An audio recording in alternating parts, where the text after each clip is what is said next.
Hello, and welcome to Mental Health Mondays, where we take time to talk about all the different things that support our mental health and wellness. And today, my guest is Michelle Bateman, who is a confidence and clarity coach and the founder of Soul Journey. So, welcome, Michelle. It's great to have you here today. Thanks for having me today. That's great. So, first of all, why do you do what do you do? What's your story that got you interested in your work and mental health and wellness in general? Yeah, there was a time in my life where I was really struggling and I had become very bitter and angry and ripped off by life. I had the dream of watching Disney every Sunday morning, thinking, you meet the prince, you get married, you have a family, you live happily ever after. And so that was the dream that I wanted.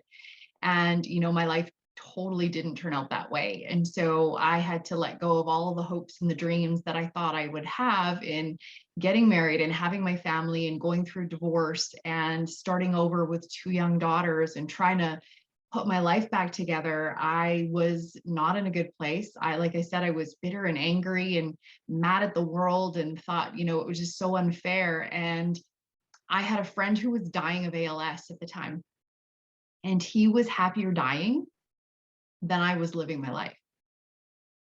And I realized, okay, if you can do this dying, I should be able to figure this out. And that began my journey and my search for understanding, what was I thinking and how was I feeling and how was that all contributing to this disaster of a life that I was living. And so as I began to uncover that a lot of it was within my control, my thoughts, my beliefs, and all the things, as I worked on those, everything began to change. And I went from being a stay-at-home mom, afraid to leave and not knowing how I would take care of my kids, to finding the job of my dreams and renting an amazing house. And 1 year later, buying my own home. And so within a year, I was able to check off everything that I had written in my journal that I wanted when I was in that dark place. And what I realized in that is no one teaches us how to do these things. No one teaches us how to navigate life and the challenges and the hard times that come our way. And we're just left floundering, trying to figure out and make sense of this life. And I learned these really amazing tools that allowed me to stay grounded in spite of what was going on in my life. Instead of going with all of the chaos and the trauma and all of the things, I was able to learn who I was and what I stood for and have confidence in myself, so that when those things came by, they didn't knock me over like they did before. And although I felt them and I experienced them, I had a different way to look at and process them, which then brought so much fulfillment and happiness and joy to my life. And Great. so what I realized, that no one teaches us that, and that was my calling, that was my passion, to share that with other women, because I didn't want anyone else to struggle and feel as lost and hopeless as I did. Yeah, I think that's such a good point, is that nobody does teach us how to deal with challenges and how to figure out what makes us happy and motivates us and gets us going and how to get out of those stuck places. So that's a really important thing for people to learn. And often we learn it either by struggling or by coming across someone who can help us out when we are struggling. And I find too that just there's so much subconscious programming that we receive that we're not even aware of, that contributes to our thoughts and beliefs that just set us up to struggle. And so undoing that, changing the language, showing, some tools will help definitely change the course of someone's life. So we've started to talk a little bit about it, but how does a confidence and clarity coach help people with their mental wellness? Like, how do you help people change things and look at the world differently? So basically, where I think it all needs to start is knowing who you are. And I love that quote, "To thine known self be true." Mm. If you don't know who you are, how do you like yourself? How do you love yourself? And then how do you create a life that's lined up to who you are, what you want, and what you value? Because so often along the way, society tells us you should be one way, and then your family tells you you should be another way. And so there's all this mixed messaging of, am I a people pleaser because I don't want to upset anybody? And I'm never really truly honoring myself because I don't even know who I am. So we always start with, who are you? What is amazing about you, instead of all that negative dialogue of all the things we know we don't like and what's wrong with us, shifting that to who am I, not my roles, but who am I as a human? And then starting from that place that I can now line things up differently once I know who I am and what I want and what I value. So that's where we always start. And then understanding your mind, understanding that all of those thoughts that go through your head in a day, and once you start paying attention, there is like a lot of crazy stuff going on up there.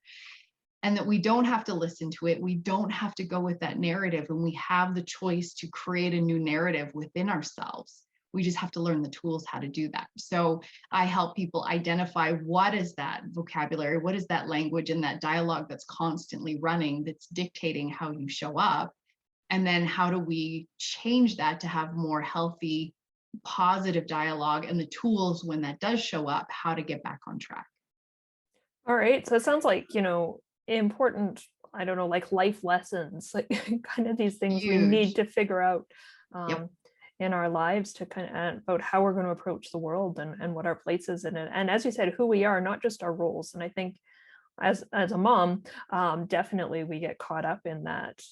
I'm a mom, that's who I am, and maybe lose track of the rest of your identity and what makes you important outside of that role. Well, think about the programming that goes with I am a mom. It Mhm. means I put myself last, I sacrifice my hopes and dreams. My whole life revolves around my kids, my family, probably my minivan, and all the things that they want to do.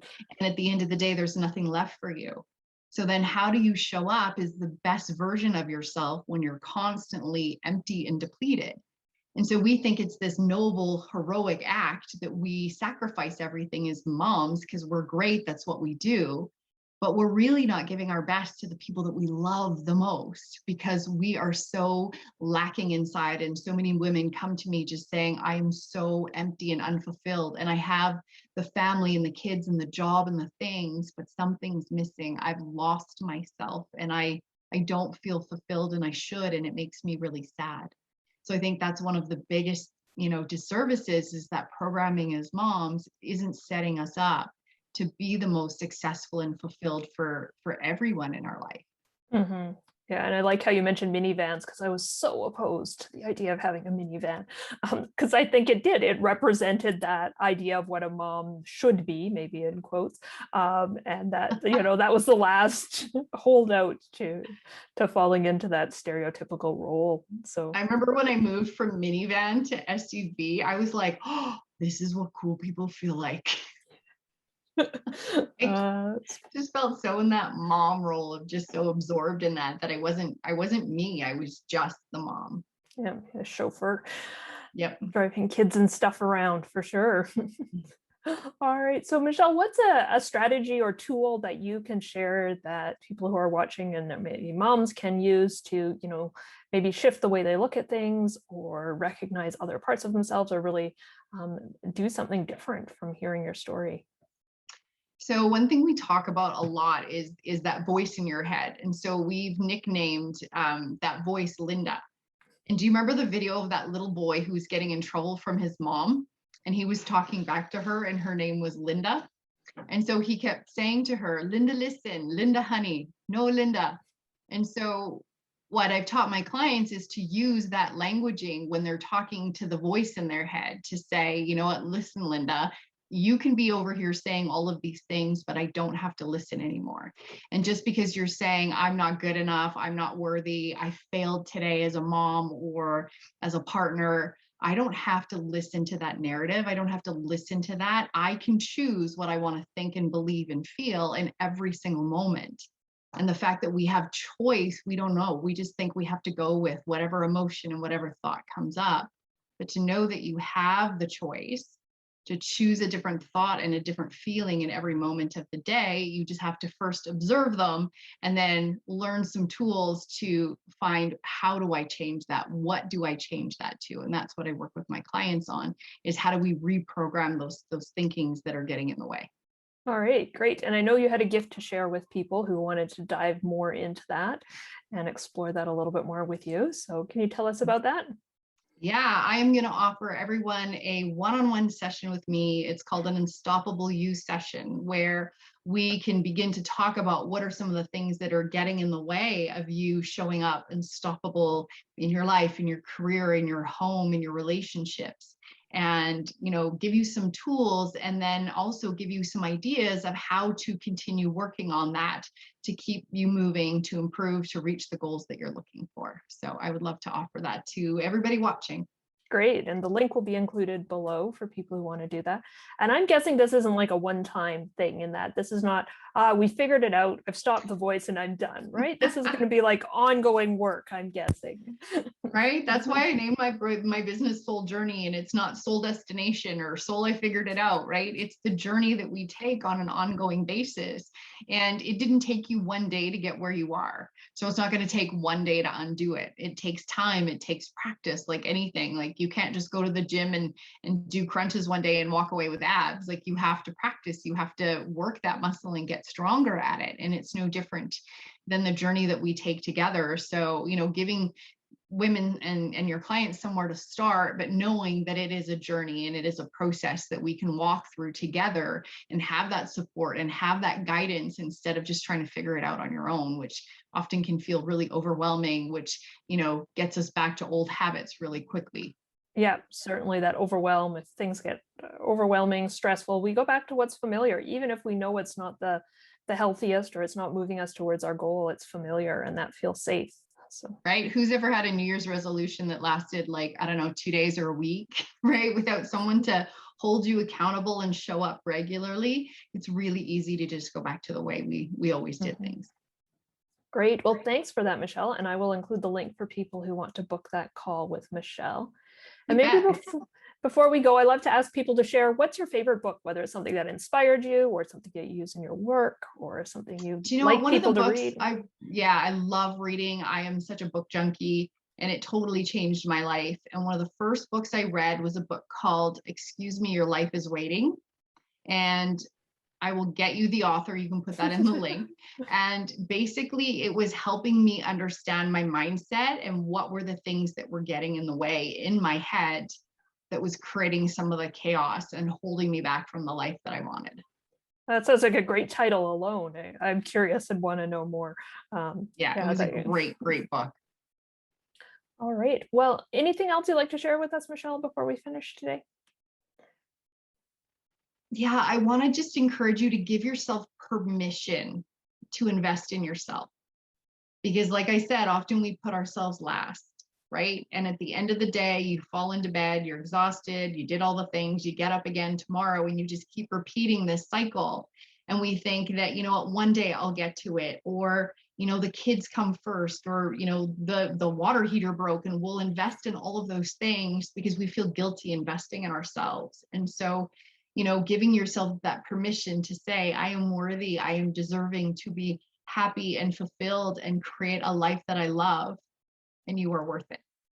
Yeah, I think that's such a great message. As moms, often we lose track of that. And definitely, from my own experience and going through burnout, if I don't look after myself, nothing else works. No, It's really a case of you have to look after yourself first for all those other pieces to fall into place. absolutely. All right. Well, thanks so much, Michelle, for joining us. And I'd like to remind people to join us again for Mental Health Mondays, where every week we talk about the different things that support your mental health, because mental health doesn't just come from one direction. We have a whole toolkit of resources depending on where you are and what you need. It's great to know there's all these different resources available to you. So thanks for watching. Take care and be well. Thanks, everybody.